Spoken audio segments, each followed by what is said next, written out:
नमस्कार, welcome to affairs तक। दोस्तों, पहले आप लोग सुना करते थे कि चीन भारत को चारों तरफ से घेर रहा है, कभी पाकिस्तान, कभी बांग्लादेश तो कभी म्यांमार। लेकिन अब बाजी पलटती हुई नजर आ रही है, क्योंकि अब भारत ने उल्टे चीन को घेरना शुरू कर दिया है। दरअसल इस समय भारत के रक्षा मंत्री राजनाथ सिंह चीन के पड़ोसी देश मंगोलिया के दौरे पर हैं। 6 सितंबर को मंगोलिया की राजधानी उलानबटोर में पहुंचे राजनाथ सिंह ने मंगोलियन राष्ट्रपति उखनांगी खुरेलसुखो से मुलाकात की है। मंगोलियन राष्ट्रपति ने राजनाथ सिंह के सम्मान में एक डिनर का आयोजन भी किया था। इस दौरे के तहत बातचीत का जो एजेंडा है उसमें $1.2 अरब से बनने वाली ऑयल रिफाइनरी सबसे मुख्य है। यह मंगोलिया की सबसे बड़ी ऑयल रिफाइनरी होगी, जो मंगोलिया की डोर्नो ग्रिप प्रांत में तैयार हो रही है और अनुमान लगाया जा रहा है कि साल 2025 तक यह बनकर तैयार हो जाएगी। इसकी क्षमता कितनी ज्यादा है, इसका अंदाजा आप इस बात से लगा सकते हैं कि मंगोलिया देश की 75% जरूरतों को ये पूरा कर सकेगा। चीन को हमेशा इस बात से मिर्ची लग जाती है कि भारत और मंगोलिया क्यों साथ आ रहे हैं। साल 2016 में चीन की तरफ से तो मंगोलिया को चेतावनी तक दे दी गई थी। राजनाथ सिंह भारत के ऐसे पहले रक्षा मंत्री हैं जो मंगोलिया की यात्रा पर गए हैं,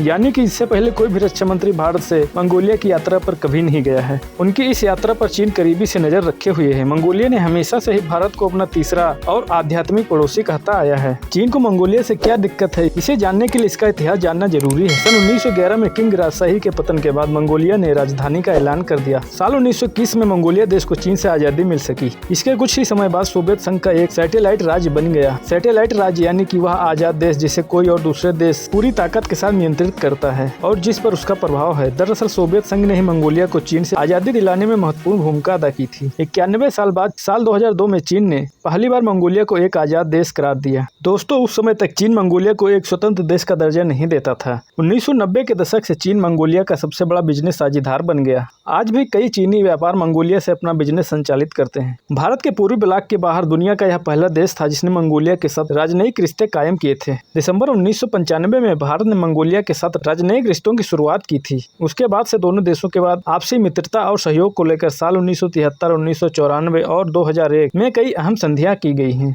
रक्षा मंत्री राजनाथ सिंह के मंगोलिया दौरे को विशेषज्ञ एक खास दौरा करार दे रहे हैं। दोस्तों, आपको बता दूं कि साल 2016 में मंगोलिया को चीन ने भारत से मदद लेने के लिए चेतावनी तक दे दी थी। उस समय मंगोलिया की आर्थिक परेशानी काफी बढ़ गई थी, जिसके चलते वह भारत से मदद मांग रहा था। चीन की तरफ से मंगोलिया से आने वाले सामान पर बहुत ज्यादा टैरिफ लगा दिया गया था, जिससे परेशान होकर मंगोलिया भारत के पास आया था। उस समय चीन के विदेश मंत्रालय की तरफ से एक स्टेटमेंट दी गई थी जो काफी हैरान करने वाली थी। ग्लोबल टाइम्स ने तो यहाँ तक लिख दिया था कि मंगोलिया रूस और चीन के बीच का सैंडविच है। अब आप सोच सकते हैं कि मंगोलिया के बारे में चीन के लोगों का क्या विचार है। विशेषज्ञों की माने तो राजनाथ सिंह एक ऐसे दौरे पर मंगोलिया गए हैं जब चीन लगातार अपनी सैन्य गतिविधियों को ताइवान के आसपास बढ़ा रहा है। इसके अलावा पूर्वी लद्दाख में भी तनाव गहराता जा रहा है। अब यहाँ पर चीन हवाई सीमा का भी उल्लंघन करने लगा है। इसके अलावा लद्दाख में पैगोंग झील के करीब चीन ने सर्विलांस रडार तक तैनात कर दिए हैं। मंगोलिया उत्तर में रूस के साथ और दक्षिण में चीन के साथ बॉर्डर साझा करता है। मंगोलिया और चीन के बीच जमीनी सीमा करीब 4600 किलोमीटर लंबी है।